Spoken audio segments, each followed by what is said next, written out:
Welcome to the 202nd meeting of the James McGill's Society. This is also a Zoom presentation, so you're being photographed, filmed, recorded, whatever. And we found that in recent times the Zooms have worked quite well. We'd like anyone out there in Zoom land to get back to us to tell us if it's still necessary. There are costs involved, but this hybrid way of doing things is, it seems to be very efficient for the JMS.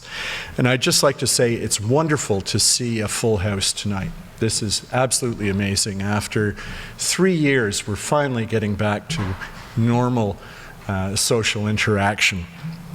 McGill University is on land which has long served as a site of meeting and exchange amongst Indigenous peoples, including the Haudenosaunee and Anishinaabe nations. We acknowledge and thank the diverse Indigenous people whose footsteps have marked the territory on which peoples of the world now gather. I want to thank the supporters of the James McGill Society, its members and friends, for the financial support they give us. We are cheap. We come across at $25. If you can double that, we'd be ecstatic.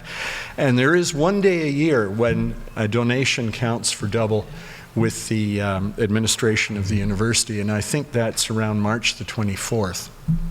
So keep that in mind if you wish to join us next year, or renew your membership next year. That would greatly help us out. I want to express my thanks to Dr. Tim Cook, the historian par excellence. Pardon me if I'm too flattering or fawning. But the point is, Tim is one of the top military historians in Canada.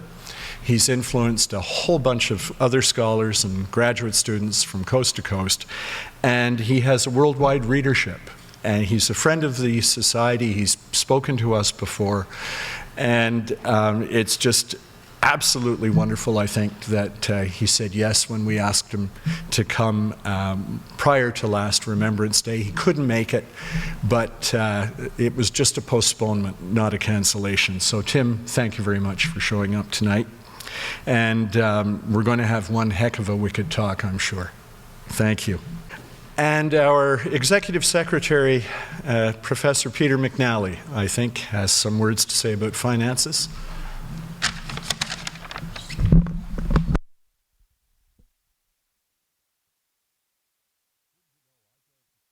Put in a dead, is it working? Yep. It is working. Yeah, I get up to speak and they have to put in a stronger microphone. The story of my life. I'm the one who always has to talk about money and how we keep the James McGill Society going.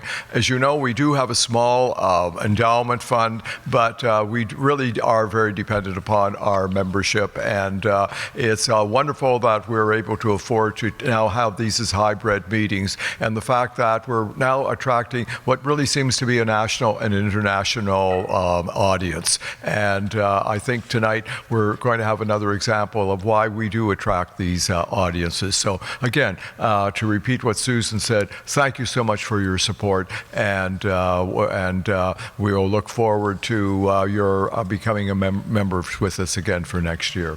Thank you. Thank you, Peter. And I'll now pass the microphone over to Chris Lyons, who is an Associate Dean, and he's in charge of archives, rare books, and a whole bunch of other things. And I think he has a few words to say about our guest. Thanks, Chris. Thank you. Hello, everyone. It's so great to see you. It's so great to see you in person, and thank you very much for joining us online as well. This was a long time in coming because we had to wait a bit, but my gosh, is it exciting. For those of you who aren't familiar with Tim's work, he's the Chief Historian and Director of Research at the Canadian War Museum, a place I loved spending time in as a child, and he's had a great time from age 10 on, pestered my father to bring us up from Montreal to Ottawa to go and see it. And he's written numerous books about the Canadian War experience, particularly the First World War. And I just want to point out a couple of titles for you to give you a sense of his work. In the year 2000, he wrote No Place to Run, which is awarded the C.P. Stacey Prize for the best written work in Canadian military history. And he won that again in 2015 for The Necessary War. A couple of other notable titles are At the Sharp End, Canadians Fighting the Great War, 1914 and 1916, which won the J.W. Defoe Award for literary nonfiction, followed by Vimy, Battle and Legend, which won the award the following year. So this is pretty impressive. You're really piling them up. You must have like an extra room where you just toss them into. Shock Troops, Canadian Fighting the Great War was also a Charles Taylor Prize winner. And those of you who may remember in 2019, the last time Tim spoke to us, it was drawn from his book, The Madman and the Butcher, The Sensational Wars of Sam Hughes and General Arthur Currie. So I was trying to characterize your writing, and I said, how would I describe it to people and summarize it in a paragraph? And I came up with, it's characterized by deep research, solid historiography, and clear and vivid prose that makes them a pleasure to read for scholars and civilians alike. And that's a neat trick to be able to cover all those bases. And you're in very select company, I think, in that regards. And he's a master of bringing the lived experiences of soldiers and civilians, both big and small, to life. Now, I read that you were appointed to the Order of Canada, and I see you have your button in 2014, but I suspect your proudest achievement is to be Sarah's husband and Paige, Emma, and Chloe's father. I think those are really, knowing you as I do, I think those are really... The talk tonight, McGill's medical contribution to saving lives in the Great War, is drawn from his most recent book, as you can see up here, and you can see my really well-thumbed copy of, which I believe it's for sale in the lobby, and maybe, I don't know if you will be signing copies of that. I'll just have you know that signed copies are sought after, and unsigned copies are even rarer and more sought after. Just a joke. Anyway, ladies and gentlemen, Tim Cook.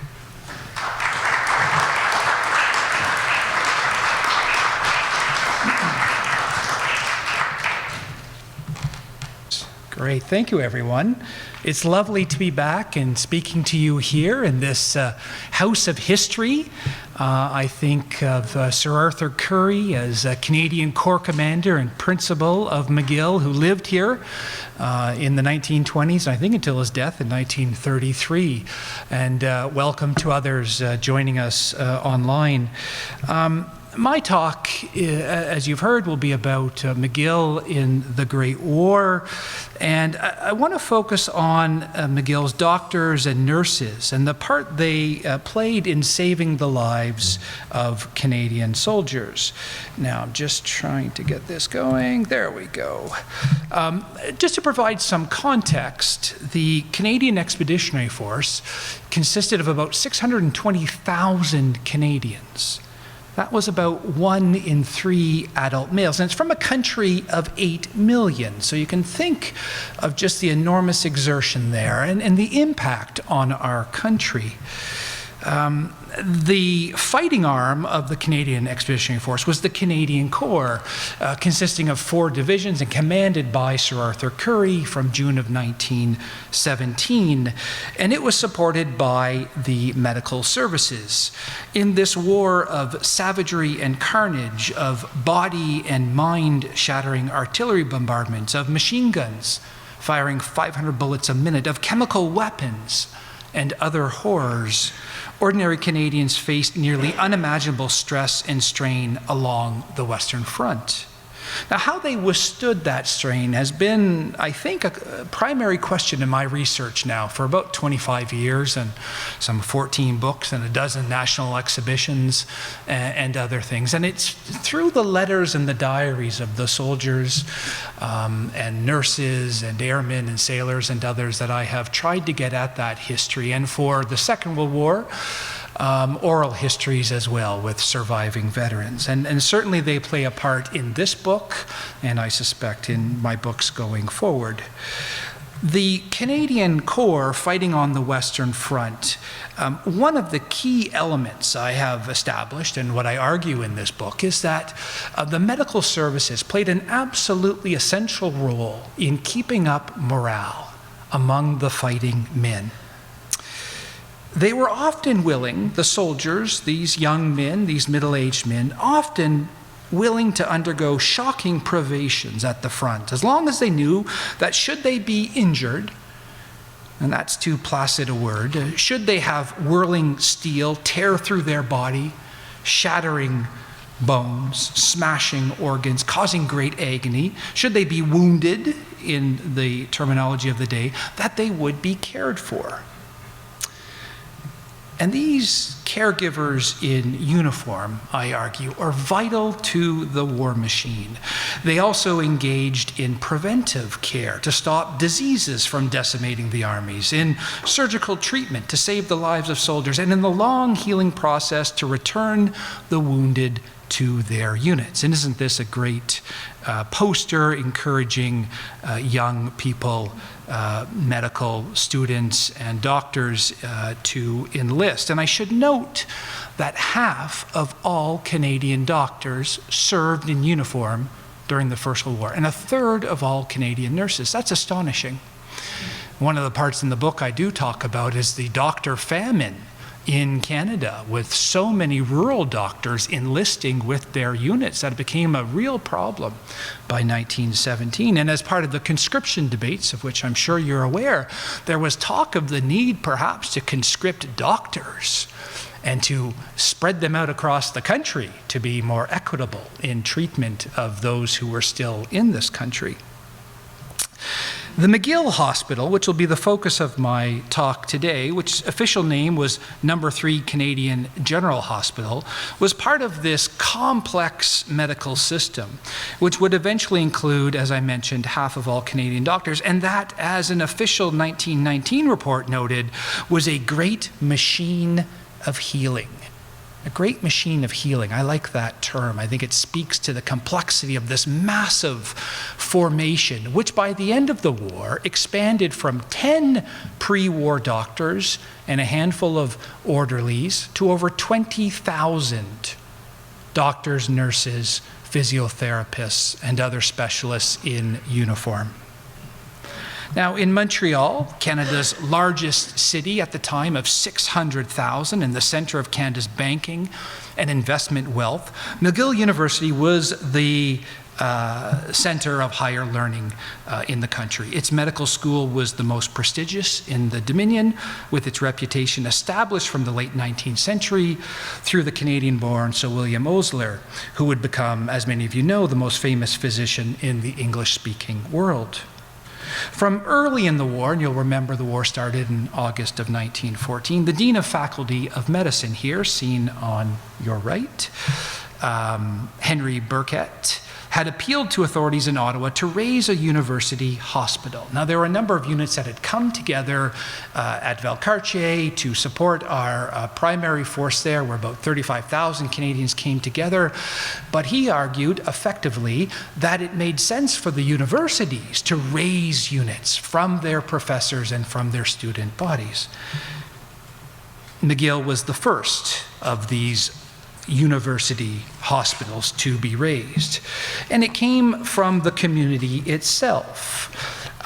Funds were raised to purchase all of the modern medical equipment, to serve the patients that would fill eventually 520 beds, later expanded to over 1,000 beds, and at some points in the war, 2,000 beds.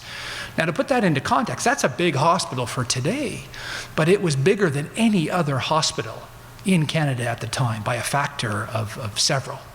And so these hospitals, of which McGill was the first, but there were about a dozen of them, and then other units as well, were enormous, complex medical military units. They also consisted of nurses. They had a complement of 33 officers. They tended to be the doctors, and in McGill's case, professors and others who were drawn from the hospitals here. They were joined by 73 nurses who came from the two major hospitals, Montreal General and the Royal Victoria. And I really do like this poster here. This is for Nova Scotia, but you see the nurse who's holding up her stretcher, and she is imploring the viewer to do their bit, one of those important phrases from the war. The McGill Hospital, with its officers and nursing sisters, were joined by 205 other ranks, most of whom were McGill students, many who came from the Department of Medicine. They would continue to learn as they went overseas, and then some of them were sent back to Canada to finish education and then to return again as young doctors. The unit sailed in May of 1915 and was established on the French coast in August of 1915. Now, to this point, the war on the Western Front had been raging for a year and had led to shocking casualties. In 1914 alone, the French, the German, and the British had suffered over 1 million killed, 1 million dead from artillery, machine guns, and rapid-firing rifles. And we see a very ghastly image here of soldiers mowed down. You can clearly see in a row. It looks like they've been caught by a sweeping machine gun. With firepower ruling the battlefield, soldiers dug ditches into the ground to escape the scything effects of the lethal lead and steel. And these ditches became trenches that extended from Switzerland to the North Sea and often 3 to 5 kilometers back from what would be known as the Western Front. With most of the attacks leading to bloody failure in 1915, there had been the introduction of new weapons, more and heavier artillery to smash the trenches and clear the barbed wire, poison gas to exterminate soldiers, and later tanks and aircraft.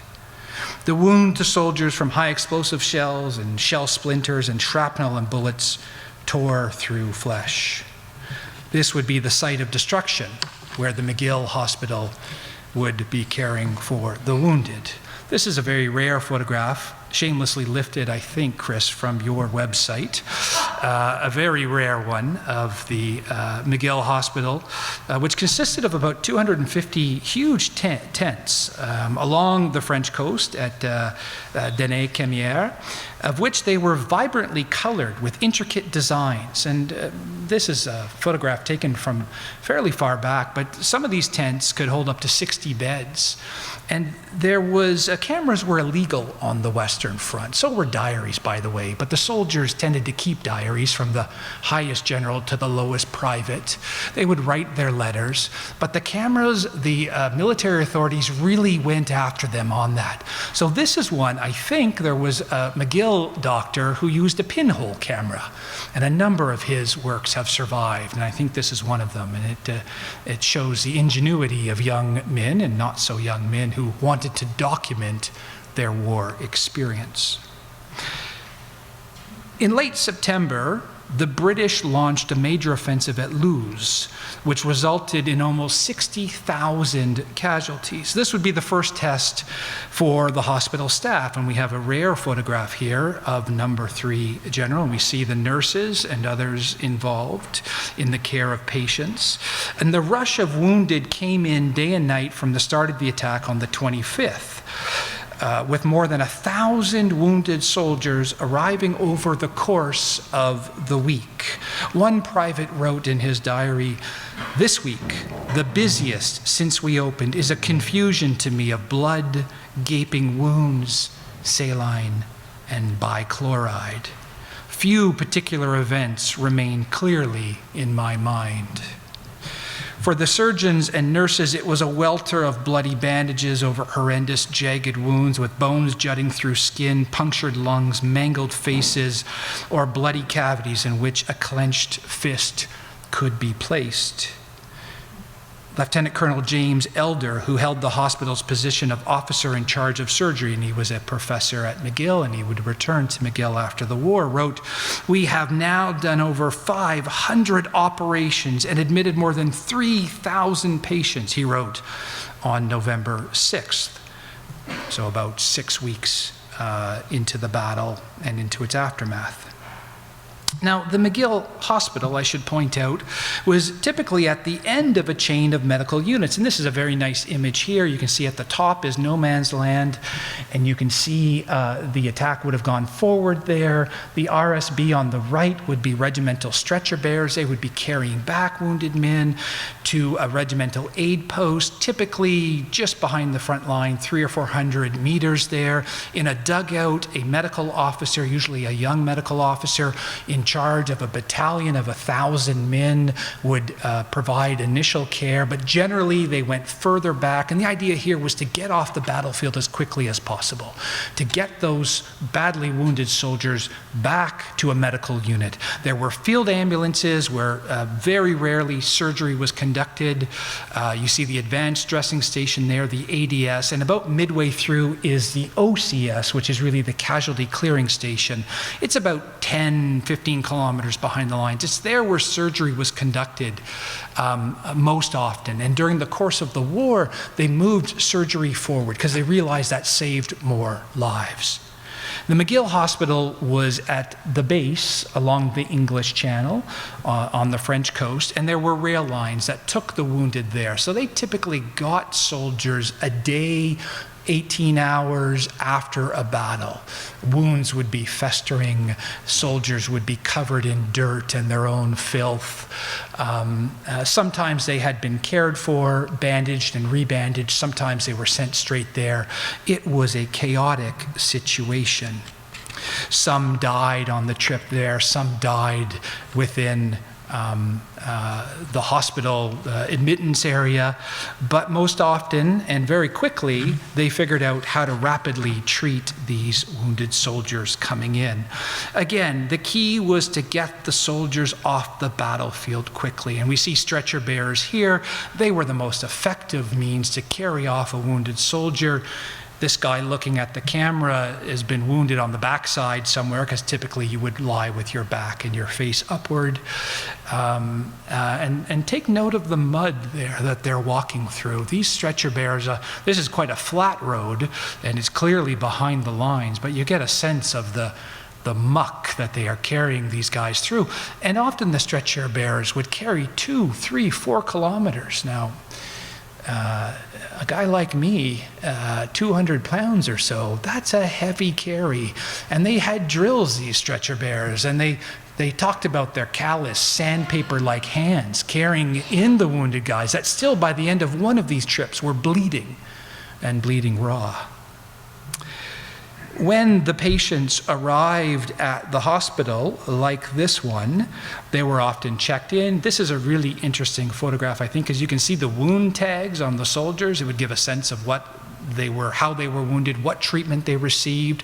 If they received morphine, they often had an M written on their foreheads in indelible pencil, I suppose, for the time, to give a sense so that they did not receive more morphine and an overdose. And then from here they were triaged and sent into surgery. As one of the stretcher bearers who was acting as an orderly in one of these hospitals wrote, "We see some cruel sights." This, I should point out, is the age before antibiotics, and most of the wounds were infected because the battlefields over which the soldiers fought had been fertilized with animal and human fecal matter for centuries. Sometimes people ask me, "Tim, or Dr. Cook, where would you like to have lived as if we could time travel?" And everyone, since I've written a lot about the First World War, think I would like to go and fight in the trenches. And I usually say any time when we had penicillin, because the infections that the doctors faced were absolutely shocking. And they required new surgical techniques from the start of the war, because surgery was often saving soldiers, but then infection ran rampant through them and often killed patients 4, 5, 6 days later. Tetanus was a great killer, but doctors have learned very quickly to treat it with massive doses of serum. The same was not true of gas gangrene, a bacillus that broke down human tissue, releasing gas bubbles to swell flesh and cause a gagging stench. After much experimentation from 1915, surgeons found one technique of debridement, of constantly saving lives, and it involved cutting away flesh and muscle to remove diseased area to allow oxygen to kill the bacillus. Now, throughout the war, infections claimed many, despite significant advances. And one McGill doctor wrote, he believed that 90% of war surgery at the base involved a fight against sepsis and diseases. I should also note that vaccination saved lives. It was mandatory in the Canadian Expeditionary Force. And as one doctor noted, those who refused were removed. There's a quote, he was not allowed to endanger the health of his comrades. Now, they were given vaccinations primarily for smallpox and typhoid. On the left, we see a Canadian receiving a vaccination at Valcartier.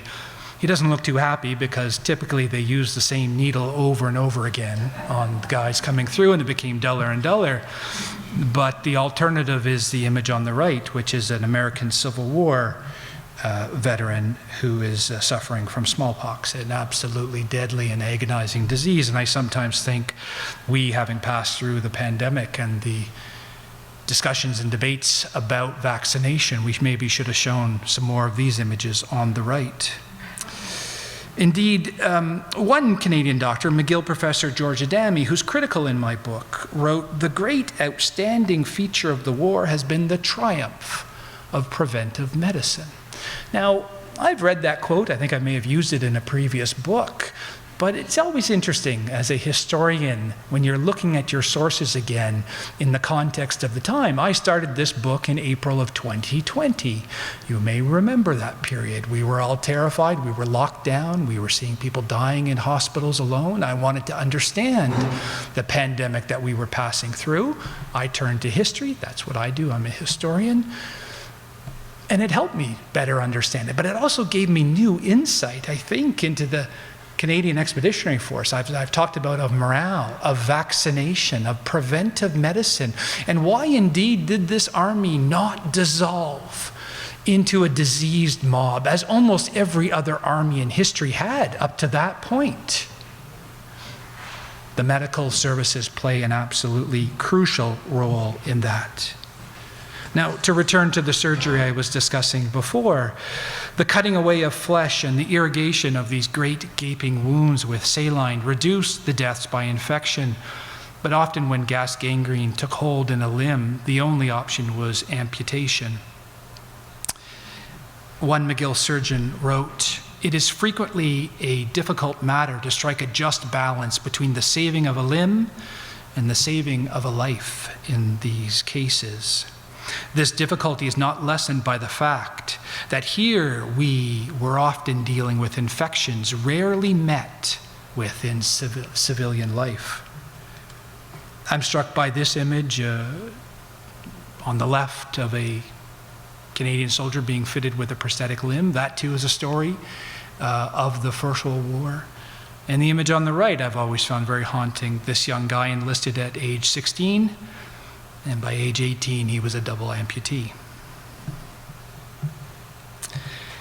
The winter of 1915-1916 was a miserable one for the soldiers at the front, especially as they stood in the mud and the slush and the slurry of cold water. At number 3 General, which thankfully had moved from tents to a Jesuit college in Boulogne, France, in January 1916, patients arrived with these new wounds in the form of trench foot. The injury was caused, as I mentioned, from standing in the cold slush for days on end. It led to constrictions and a deadening of feeling in the extremities, and eventually to feet rotting, toes rotting off. And we see a medical officer in the front line here engaged in the not so glamorous work of inspecting soldiers' feet. But it was an important role, and it was understood to be an important role. In this period, in 1516, they introduced whale oil, which they slathered on the soldiers' feet, which smelled awful, but helped to prevent some of the trench foot, which really became a significant issue. At the McGill Hospital, one of the experts studying trench foot was John McCrae.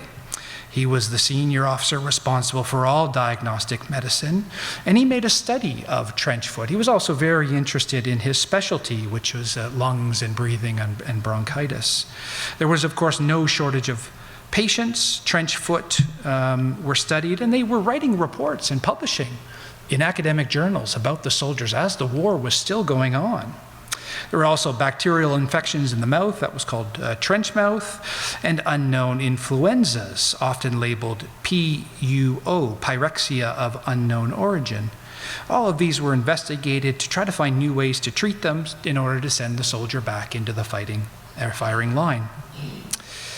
Infection, wrote one McGill doctor observing of trench foot, is nearly always present for the trench foot cases that came in. And there's an image in the book, which I decided not to show you here, but it's really quite ghastly, of a soldier whose toes have rotted off and require amputation.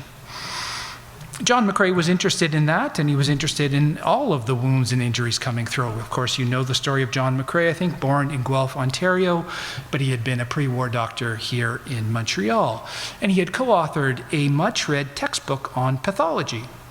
I read it. It was widely respected. It's not poetry, but it is a very interesting glimpse into medicine from 1910 to 1914. He was also a veteran of the South African War and, as you know, an accomplished poet. He served at the McGill Hospital, but first he had been attached to an artillery brigade fighting during the Second Battle of Ypres in April 1915. He was then 41 years old, and at that battle, that's the battle where the Germans unleashed chlorine gas for the first time on the Western Front and really in the history of warfare. He was treating both the wounds from soldiers who were suffering from conventional wounds, but also chlorine gas for the first time. And he himself was gassed. This is an image from 1916. I don't think there are any surviving images from 1915, but it gives you a sense of the type of gas clouds that were being unleashed. At Second Ypres, the Canadians faced a gas cloud that was 5 kilometers long and about half a kilometer deep. So give a sense of this death cloud moving forward, and chlorine, of course, burns out your lungs. If you've ever been in a swimming pool, think of that, but of a many stronger factor. John McCrae was there caring for the wounded. He suffered lung damage. His eyes were weeping, although he kept at his surgical post, refusing to leave for at least 2 weeks. At one point, he wrote to his mother that he did not expect to survive the battle. He spared her the horrors, although he noted in one unguarded missive, of one's feelings all this night, of the asphyxiated French soldiers, gassed soldiers, I could write to you, but you could not imagine. It was at Ypres in early May that he penned his famous poem In Flanders Fields, which would be published in December of 1915 and soon became a massive hit among soldiers at the front and civilians at home. What I think is interesting about McCrae at Second Ypres, however, is that he was traumatized by the unending combat and the strain of the experience, and he suffered from what we would now call a mental stress injury. Previously filled with a great sense of humor, of song, joie de vivre, McCrae emerged from combat as a man given to brooding, quick to anger, and exceedingly hard on himself and others. Close friends felt he had aged at least 15 years. Now, it took about a year for McCrae to regain much of his good cheer, and although he's remembered as the most famous Canadian poet of the war, he much preferred to see himself as a doctor, a soldier doctor, saving lives on the Western Front. His wound would be called shell shock, and from the start of the war, soldiers broke down from the burden of prolonged service, often with a single traumatic event shattering their will, and all medical doctors struggled to diagnose and then treat these invisible wounds. Captain Colin Russell, a professor of clinical neurology here at McGill University and a specialist in treating shell shock, believed, and he wrote this in an academic paper, it was exposure to, or the expectancy of being exposed to grave danger, a danger clothed in such terrifying forms as a human nature has seldom been called upon to face previously. Now, most of the shell-shocked patients were sent to specialty hospitals in England and France, but some found their way to the McGill Hospital, where doctors treated them, often with rest and occasional talk therapy. Many soldiers, however, carried these invisible injuries back to Canada after the war, struggling in private battles to break free of the war that had seared deep into their souls. The fighting in 1916 intensified as conscripts filled the European armies by the millions. Canada's primary fighting arm, the Canadian Corps, expanded to 100,000 and was engaged in the brutal and costly battles at Saint-Eloi in April of 1916, at Montsorel in June of that same year, and then on the Somme from September to November, where this photograph comes from. The casualties were ghastly.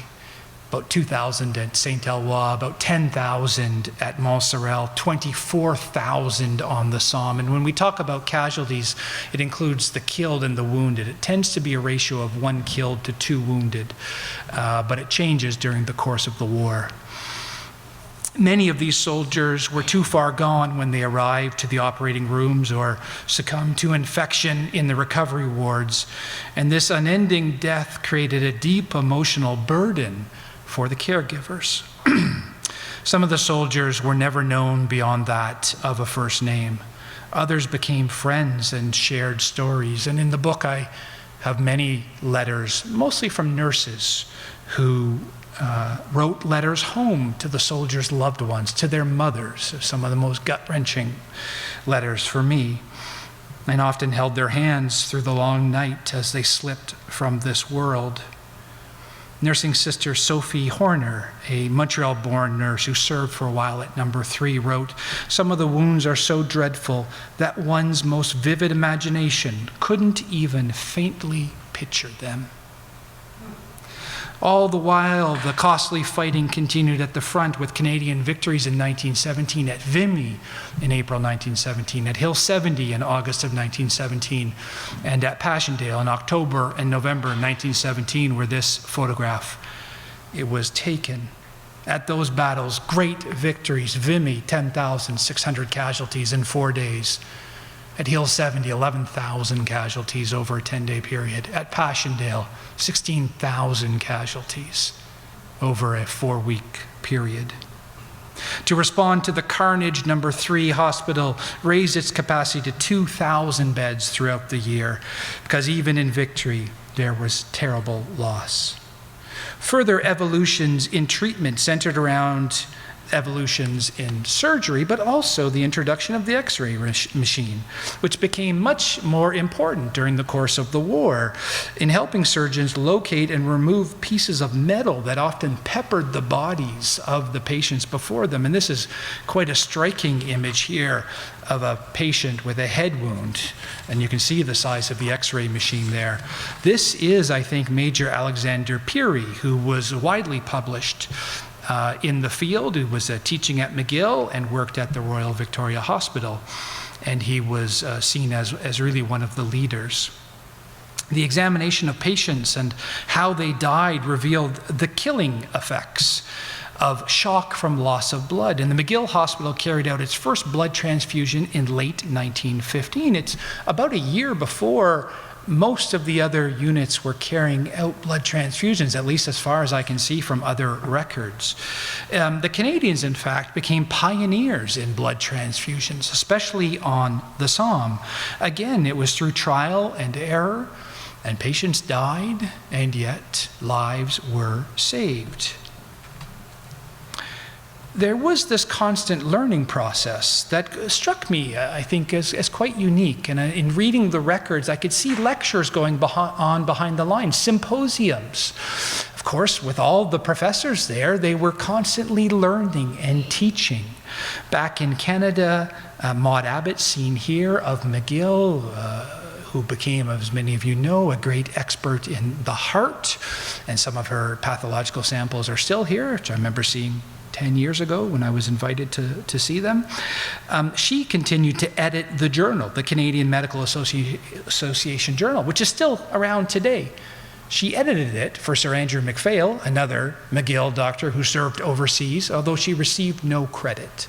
And in fact, her name, I think, was never on the masthead during the war, although she kept it going.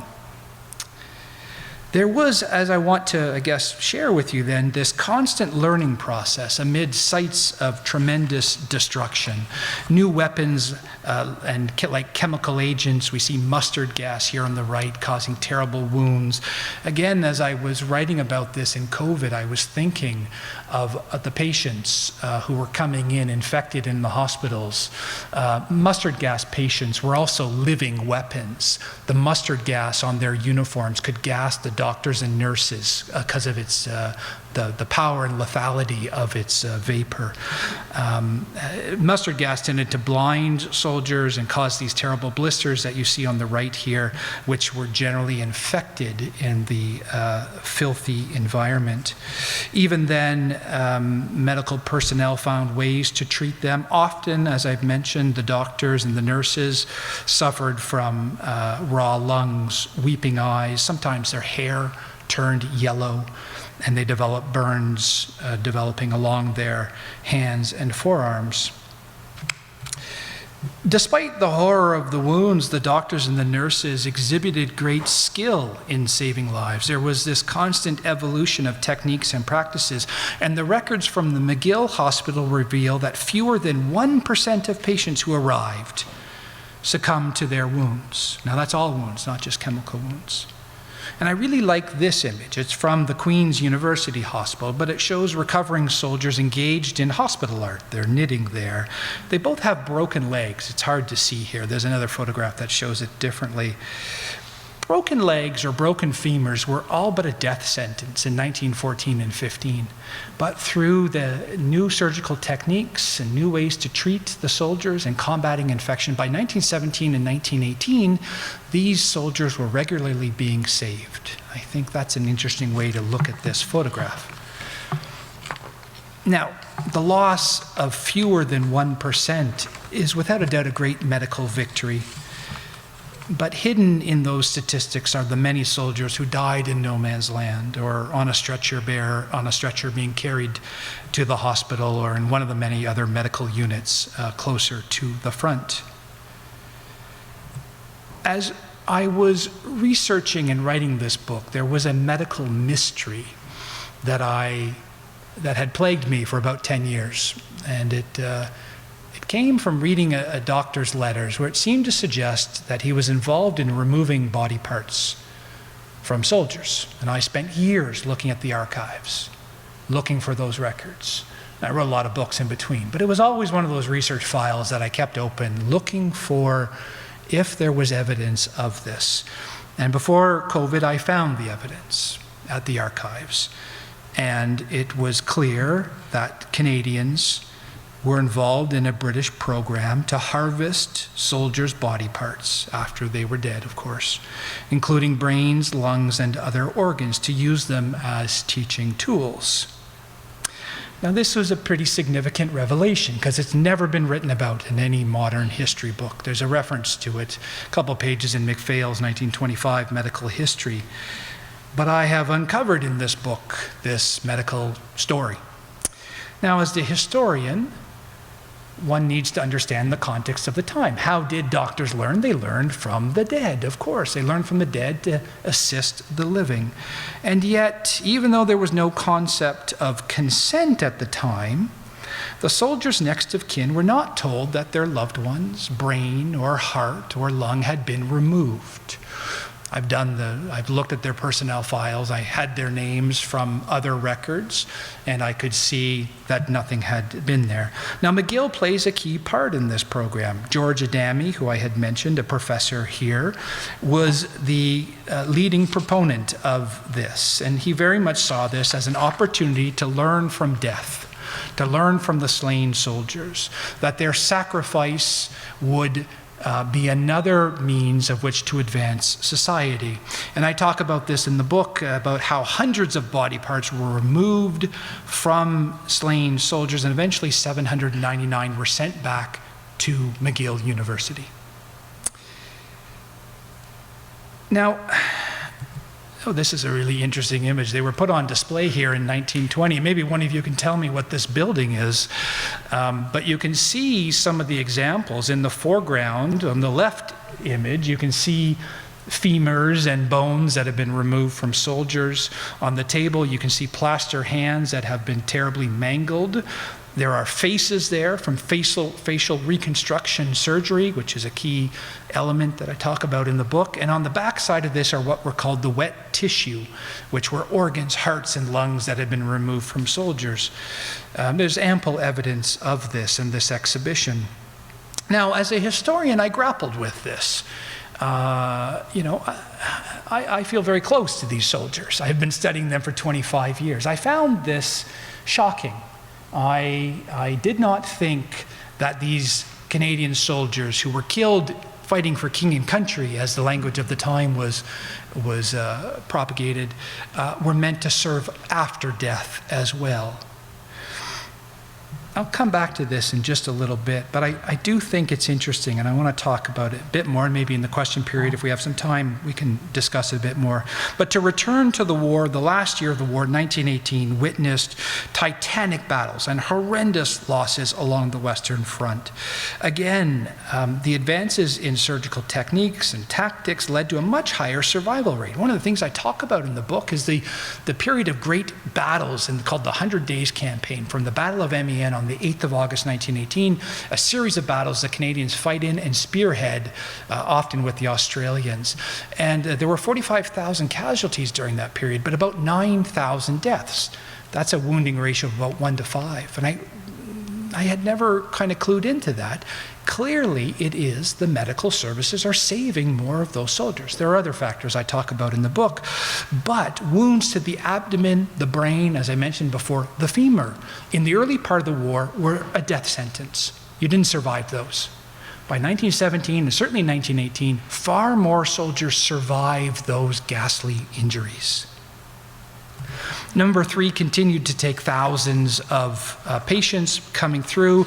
A steady cycle of doctors passed through. A young Frederick Banting served at number 3, as did Francis Scrimgeour, seen on the right there, who received the Victoria Cross during the war.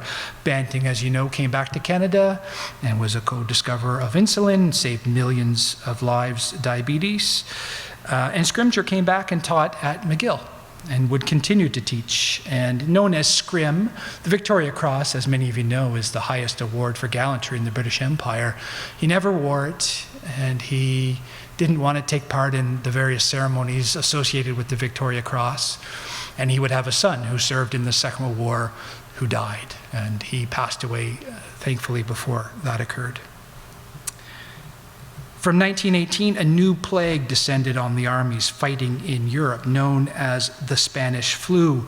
It was a virulent and lethal strain of a mutated flu, H1N1, and it passed from soldier to soldier and then spread around the world. It would kill 50 million, we think, possibly 100 million. When you're off by 50 million, those are big numbers.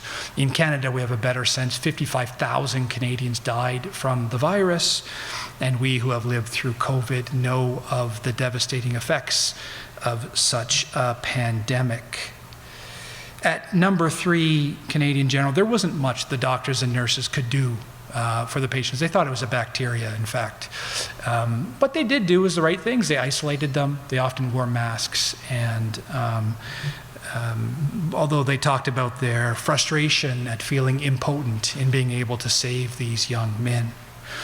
At 11 a.m. on November 11th, 1918, the armistice came into effect and ended the war, although throughout the 11th, the war diary for the McGill Hospital makes note that patients continued to die that day from wounds, from infections, and from the virus.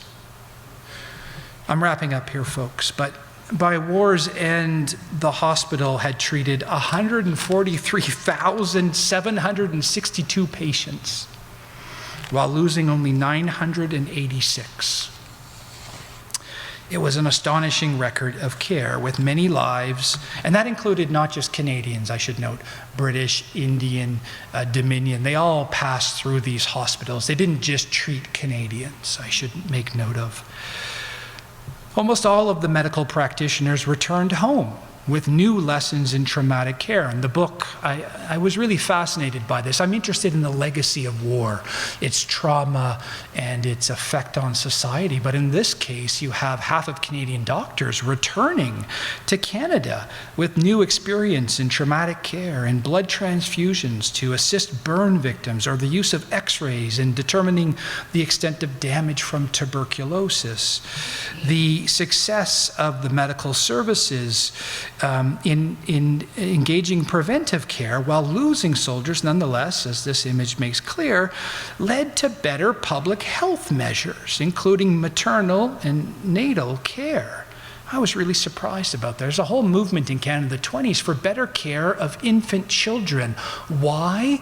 To replace the 66,000 Canadians killed during the war. But not all doctors returned. The 45-year-old John McCrae, stricken by pneumonia and meningitis, died on the 28th of January 1918, and he's buried at Wimereux in France. This is an image of number 3 Canadian General Hospital on the left there, paying their respects to the doctor who was greatly respected, and you can see his horse Bonfire with McCrae's boots reversed in the saddle. His funeral was attended by friends and comrades, and then they went back to doing what they were there to do, to save lives. To you, from failing hands, we throw the torch. Be yours to hold it high, reads part of McCrae's In Flanders Fields. The poem has been interpreted in countless ways, but usually through the lens of commemoration and remembrance. However, the accomplished doctor-poet would also have been pleased to think of his poem as a clarion call to doctors and nurses who survived the war to not break faith with us who die, and to further take the medical and preventive lessons of war and apply them for the good of all Canadians. Thank you. Merci.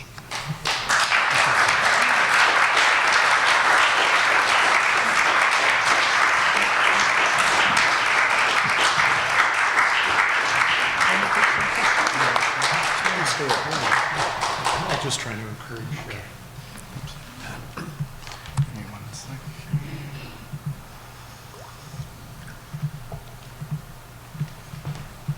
Thanks, Jonathan. Thank you very much, Tim. That was fabulous. We're now going to take questions, or I should say, Tim will entertain questions from you. Together. No, I'm going to let the expert stand here. To those of you online, you can either ask a question through the Zoom, or you can send us the text through chat. Is that correct, Wes? Yeah, great. Tim, the mic's all yours. Happy to take any questions or comments from anyone. I can give you a comment. The picture you showed, that you wondered where it was taken, of the war exhibit. Yes. That's in the Strathcona Medical Building here at McGill. There you go. I knew someone would know. Thank you. It's in the assembly hall, which now you can't recognize that way because they've tiered it with seats for the students to sit on. And that was partly organized by Maud Abbott, whose picture you showed. And I've often wondered about this. I think, and maybe you can correct me, that the principle behind this came from the American Civil War, where the Army Medical Museum in Washington and the Surgeon General at the time decided to do exactly what was being done in World War I, namely to get soldiers who had died, organs, bones, etc., in order to learn for future generations. And at that time, I think they really didn't have an ethical feeling, such as you said. And in fact, I think what happened was it was more when you were part of the army, you belonged to Uncle Sam in the case of the American Civil War, and I suspect also for the Canadian soldiers as well. And that's why, or in part, why there was a justification for taking these body parts. Yeah, you're exactly right. And you have at your museum here body parts from American Civil War veterans, still with musket balls in them. They're quite astonishing to see, and I assume they're still here. Yes, this is how doctors learn. This is how medical students learn. If you don't have imaging to look in the body, you have to open the body, and you need to look at organs and things like that. And I understand that, and I acknowledge that in the book, and it makes complete sense to me. I think what I find challenging as a historian to come to grips with was the language of the time that said, for king and country, and you are fighting to liberate the oppressed Belgians, of which 90% was occupied and 10% of France, and you are fighting in a just war. And that, of course, there are no posters to, by the way, if you die, we're going to pick whatever we like out of your corpse. And I wonder about those soldiers who were on the operating table if they had known about it. And I have never found a single reference in a single soldier's diary or letter, and I've read thousands of them, to this program. I don't think it was well known. That it was open season on them if they should succumb to their wounds or infection. But I think I understand that, because consent is a modern construct for us.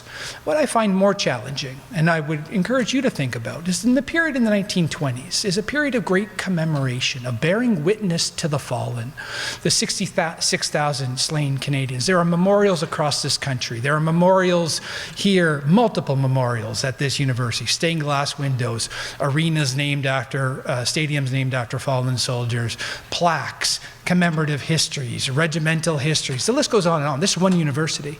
They're everywhere. And we sanctified the fallen. We said they died for us. There was Christ-like language in the 1920s. How do you square that with then saying, okay, that's fine, but we've got 800 body parts at McGill?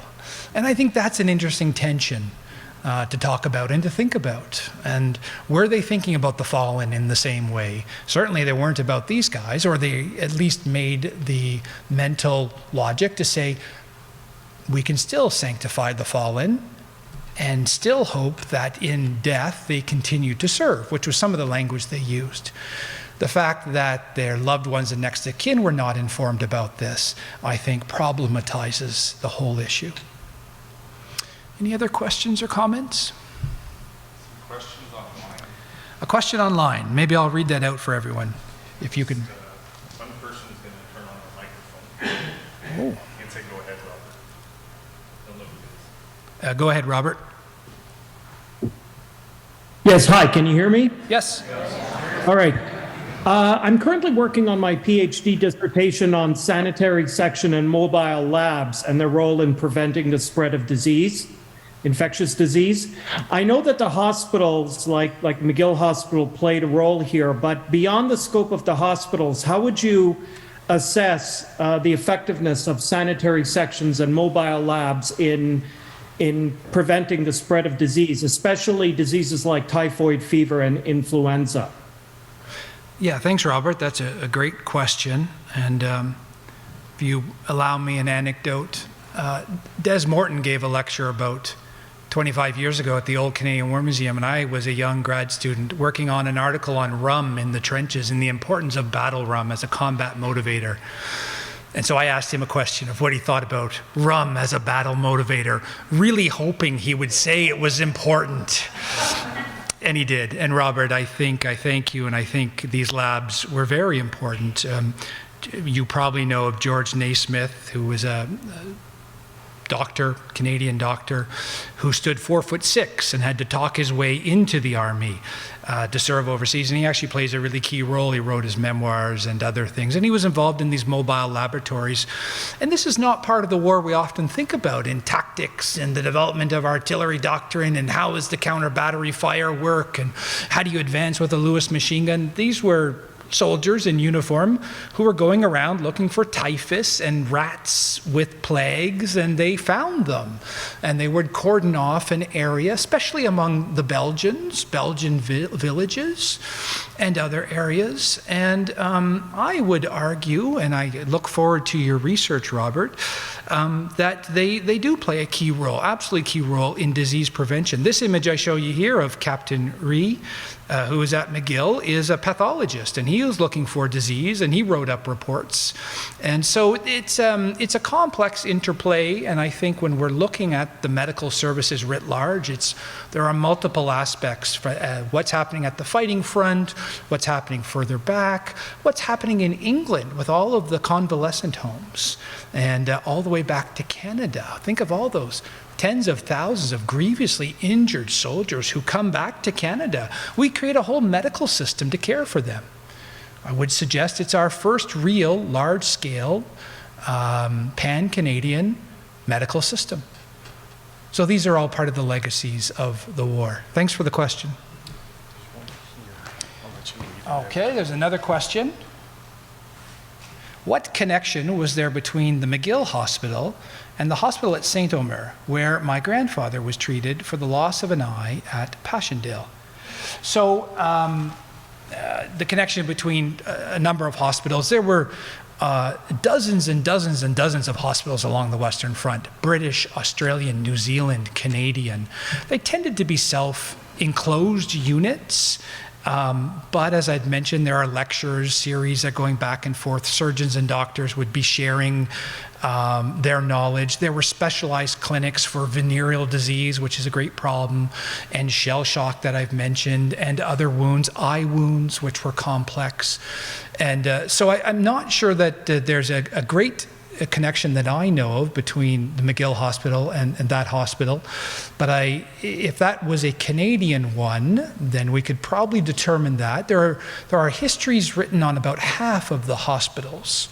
Almost nothing written on the field ambulances, nothing written on the casualty clearing stations. And so you need to go and look at the records at the National Archives of Canada to better understand I think if you wanted to really drill down into a soldier's experience, and in this case, I think for an eye wound, of the treatment that they received. Yeah, Chris? Thank you very much. One of the things you've mentioned several times, which I find particularly fascinating, is the degree to which, in addition to performing surgery or other medical procedures, these were researchers, and these were people carrying on researchers, doing case studies, getting together to share their findings and publishing their findings. I find it fascinating that they're writing articles and they're coming back to Canada to be edited by Maud Abbott, whom I didn't know was involved with that also. Thank you for that. And then published.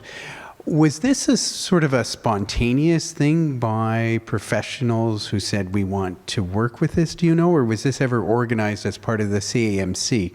So I'm just curious to know if this was an organic thing where it's important that we share this and study this and know what the hell we're doing, or was it something that was part of the expectation? Great question, yes. Thank you. And it is conscious, it is planned. When half of Canadian doctors are serving overseas and they understand this great event is happening, they want to document it. They want to understand the lessons. To come back to your question, sir, the American Civil War had seen great advances in military medicine. It had taken 30 or 40 years, however, to write the official histories of that war. And it was seen as, having not written those official histories, a failure in the ability to codify and to share that knowledge. And that was understood by Colonel Adami of McGill here. And so he was also responsible for starting and writing a history of the medical services in 1915. He handed the second volume to Sir Andrew MacPhail, also a professor here and a great literary figure. So there is this desire to document the war through the history. There's a desire to document it through academic journals. So we see that, and I've mentioned some of that. They're all digitized. It's amazing. You can go back and look at what the profession was writing in 1917.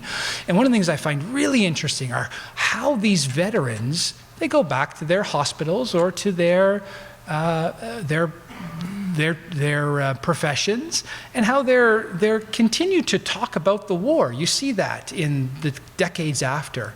And then the third element to codifying knowledge was the body parts.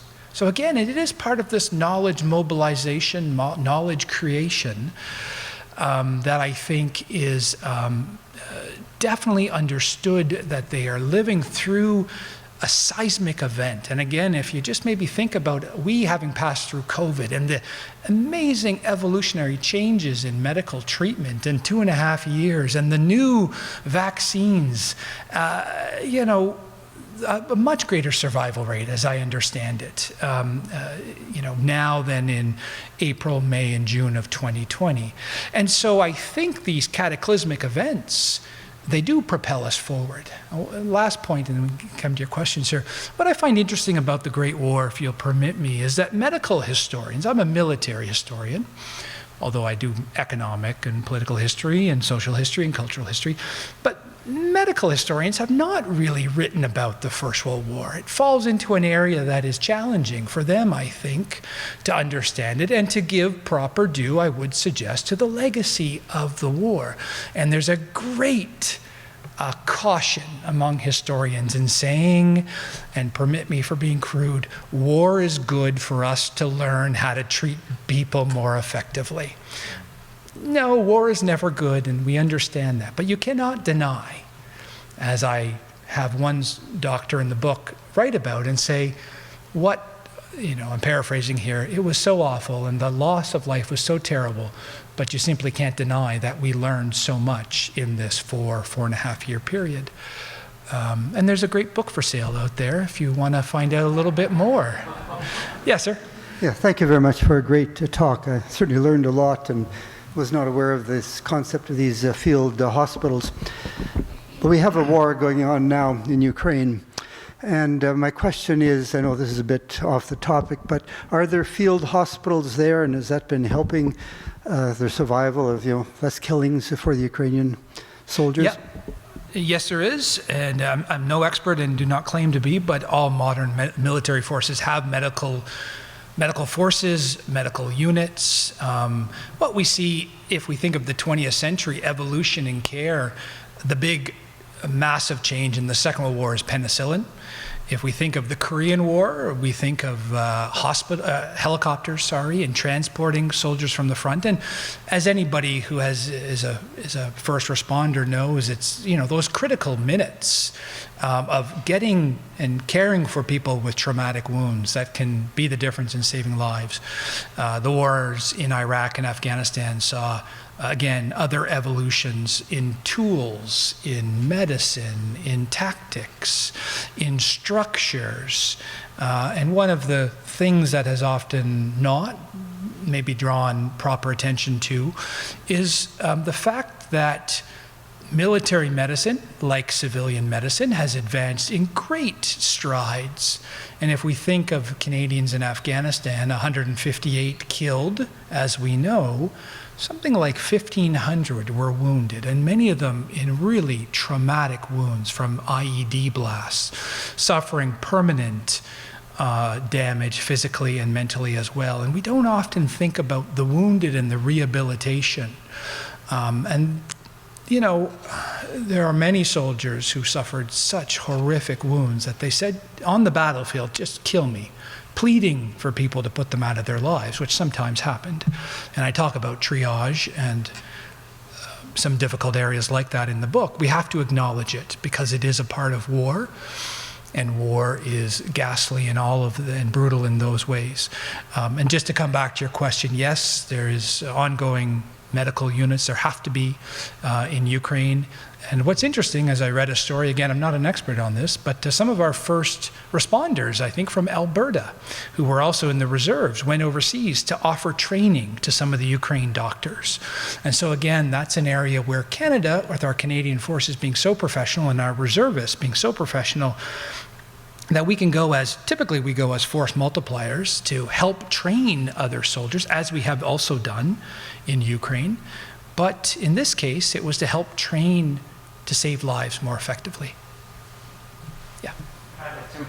Very interesting. I get a sense that you're sort of almost agonizing between, on the one hand, the commitment to the great cause, and on the other hand, the snatching of pieces of people's bodies, soldiers' bodies. And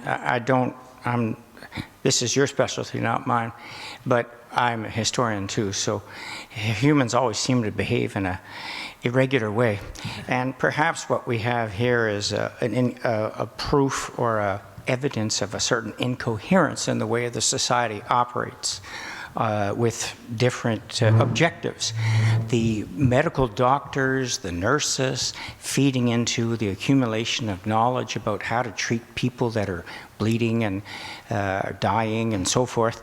That's one objective, which is different from if we look at the post-war period, World War I, where they're building all these statues. I mean, they built one in Longueuil, which I had to read up about one time. But the purpose of those statues isn't the same. Though that's almost ideological. It's a propaganda tool. In the first instance, this is something, quote, scientific, or what people feel in their gut, because they're very emotional about this too, these scientists, right? So maybe it's just evidence. I'm not saying it solves your agony, but maybe it's just evidence of the incoherence that we have frequently in our society between the conflicting or juxtaposition of objectives. Yeah. No, I thank you for that, and I think, John, it does. It is. I mean, I do have some conclusions in the book. I had to, right? It can't be on the one hand, on the other hand, and good luck, reader. No, it's. I talk about it, and the body parts were here. I haven't told you what happened to them, and my books aren't quite like novels and giving away the end, but I do write literary nonfiction. So there is a story and an arc here that I hope you'll pick up from a library or a place at some point if it interests you. But the body parts were here at McGill until after the Second World War, and then they were sent around to various Canadian Forces bases and then unceremoniously destroyed in the late 1950s. And clearly, we have to conclude, I think, John, as you're saying, there is a tension between creation of knowledge and education and learning from the horror of war, and then the sanctifying of the fallen, and the role of veterans in Canadian society, which, you know, veterans had a very difficult time in the 1920s and 30s, and one of the things we got right was the veterans' experience after the Second World War, often because the fathers and uncles and others had fought for them, because we had not treated our veterans very well in the 20s and 30s. So yeah, without a doubt, there's an interesting tension here. One of the nice things when you're a historian is to discover something that's quite new and maybe a bit shocking, and then try to make sense of it. And that's one of the things that motivated me here. Yes, sir. Yes, I think this very house and perhaps this very room was used as some sort of convalescent hospital in the First World War. Was that related in any way to Hospital 3? Or? It wouldn't be, no. So the convalescent homes back in Canada, of which there were dozens, perhaps hundreds of them across the country, were part of a different system. And they actually, you know, it's complex. It changes a number of departments, but eventually they have to create the equivalent of what would be Department of Veterans Affairs, which doesn't get created until 1944, but a kind of precursor to that, which is to care for the wounded. And they're setting up prosthetic limb factories across the country, and they have sanatoriums for veterans with tuberculosis. They have, in Cobourg, Ontario, there was a very large hospital to treat shell-shocked patients, and the list goes on and on. So once a veteran came back to Canada, they went into a different system. But I'm not surprised, I'm quite certain. Kingston, I was down there and found that they had several thousand wounded veterans on the Queen's campus, and I imagine the same was here at McGill.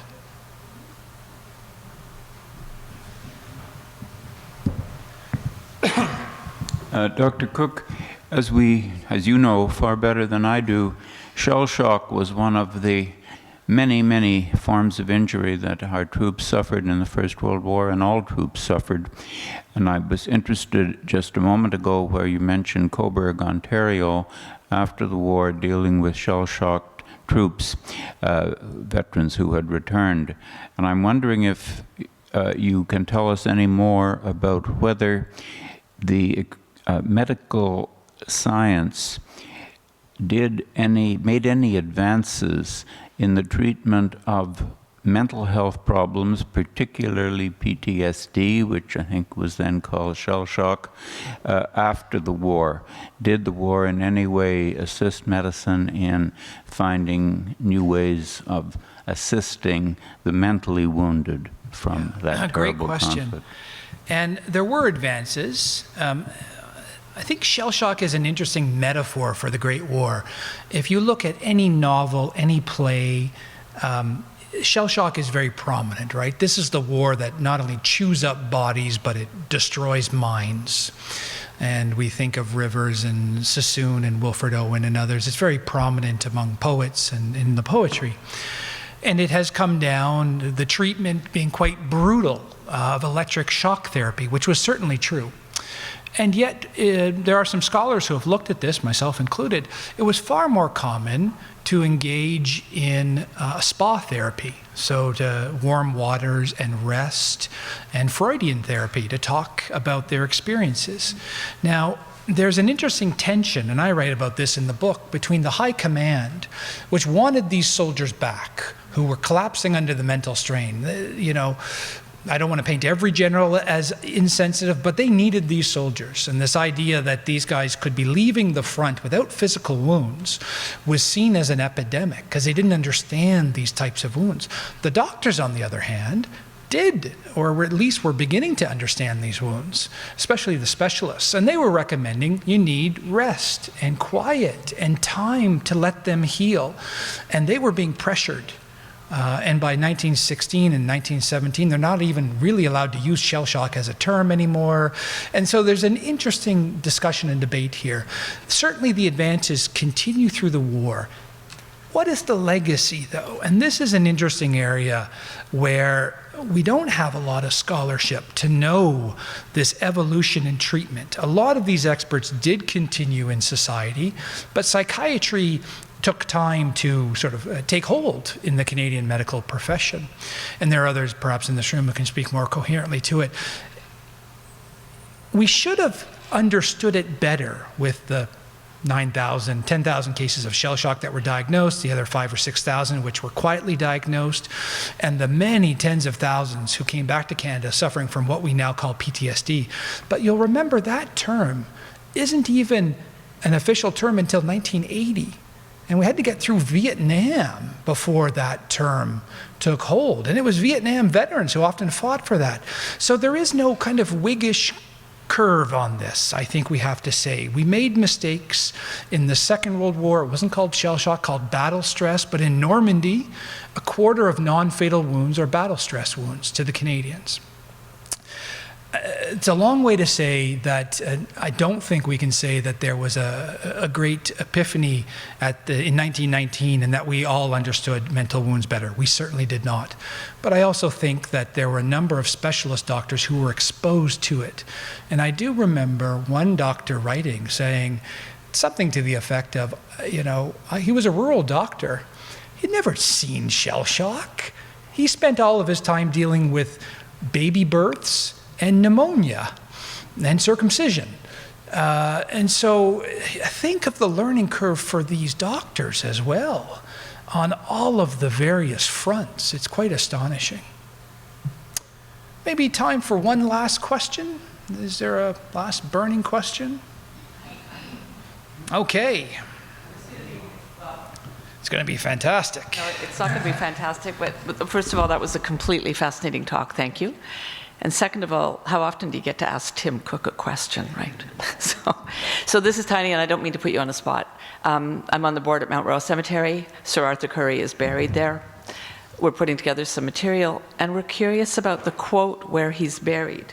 And the quote says, "They serve till death, why not we?"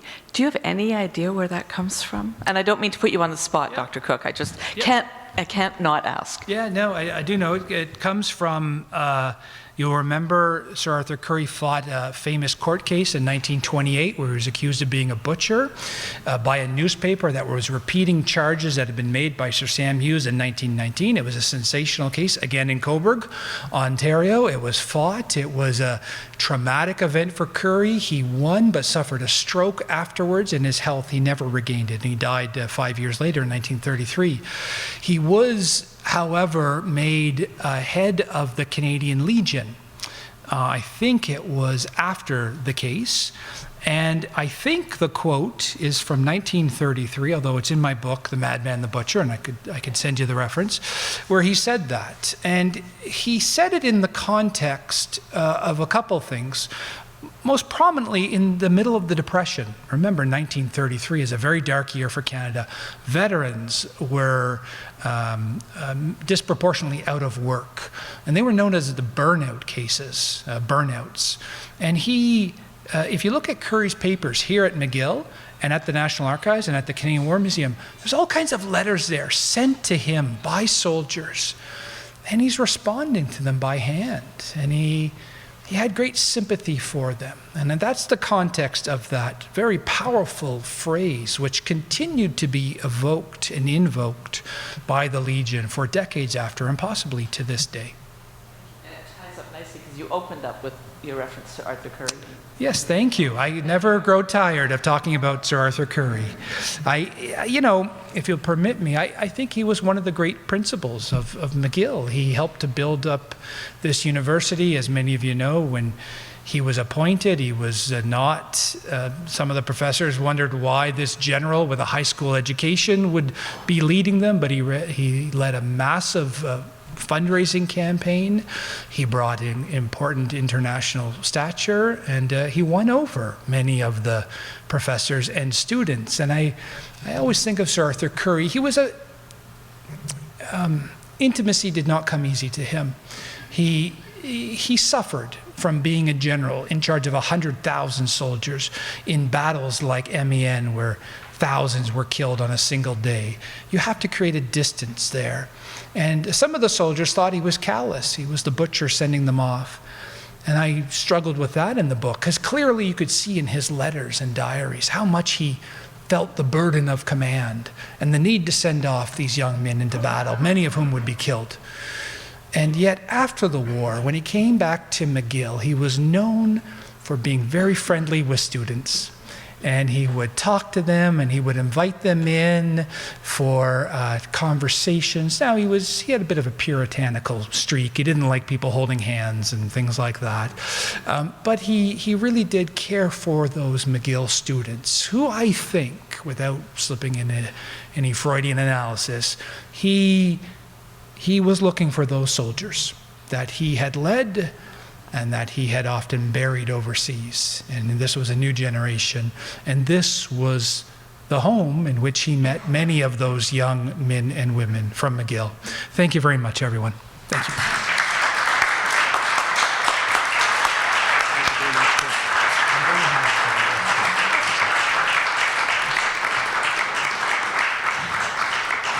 Thanks a million, Tim. That was absolutely wonderful. Pardon me, I've got a bit of a coughing fit going.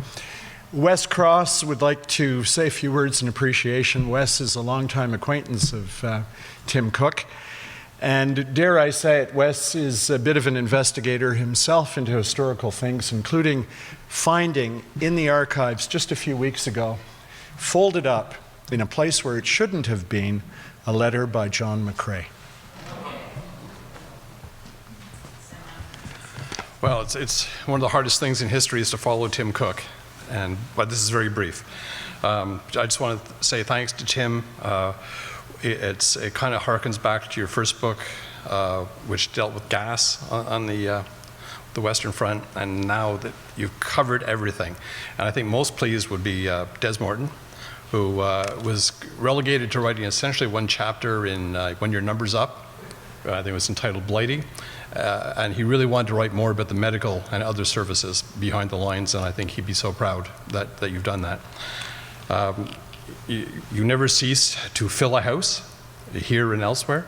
You were here in 2017 and gave us a lot of insight about Vimy and the national conscience of Canada, political and economic and military. You were in this very room to talk about Sir Arthur Currie, who we all find quite interesting, with Des Martin, again in the second row. And you constantly bring information that we lack here at McGill, I'm sorry to say. The McGill Honor Roll only came out in 1926, despite Sir Arthur Currie's best efforts, and there's a lot of information missing. You're helping to provide a lot of that missing information on all these individuals. One of the things I recommend is to go see Dr. Rick Fraser. Second floor of Strathcona Hall, you'll see Percy Nobb's beautiful, beautiful stained glass window, a tribute to 3 of the physicians that 2 of them you've mentioned, and the third one being Campbell, who was not number 3. But you should go there on the second floor atrium, and while you're there, visit the Maud Abbott Museum on that same level. Once you're on the second floor, again, a McGill person that Tim has helped to illuminate even more clearly, and she needs to be. So again, thank you, Tim, for all this information provided us. You were a personal favorite of Des and a very respected colleague, and it's always a pleasure to listen to you here on campus. Thank you.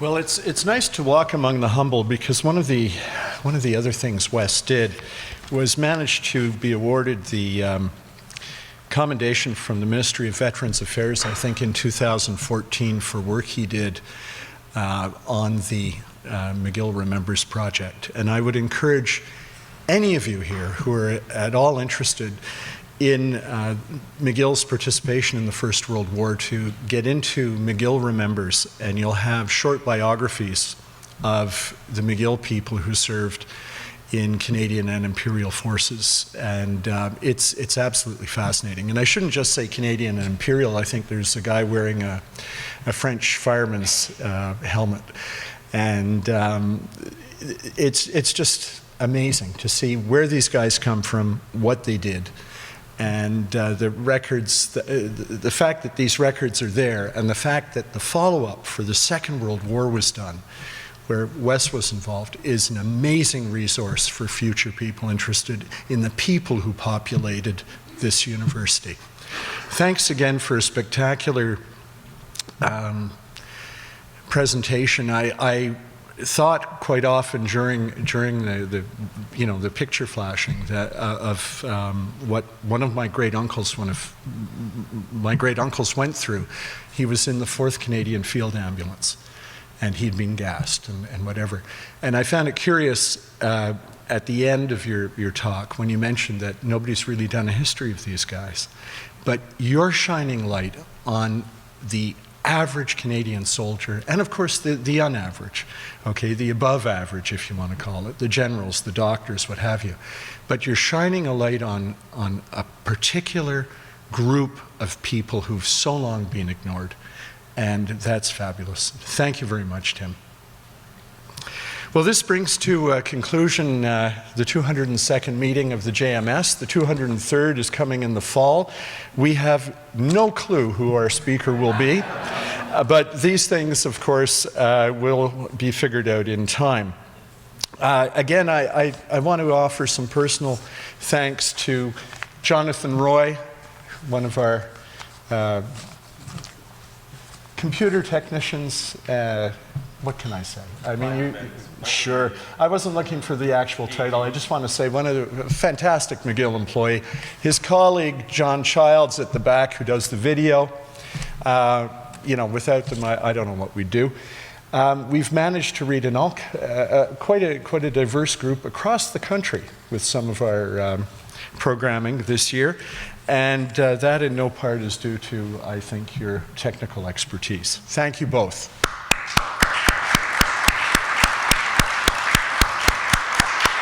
And I would also say thank you to one of our members of long-standing, one of McGill's silent but quite effective financial gurus, Tom Thompson. And Tom Thompson handed me something that he wanted me to give to you, Tim, in appreciation for this talk. It's some military script from France, along with a 1-penny note from Hong Kong.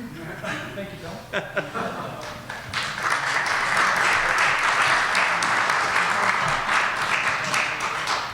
Again, any of you who aren't members are welcome to join. It's cheap, it's easy to do. You just get on the McGill Gives website or whatever they call it, and you click a button or two and you type in James McGill Society.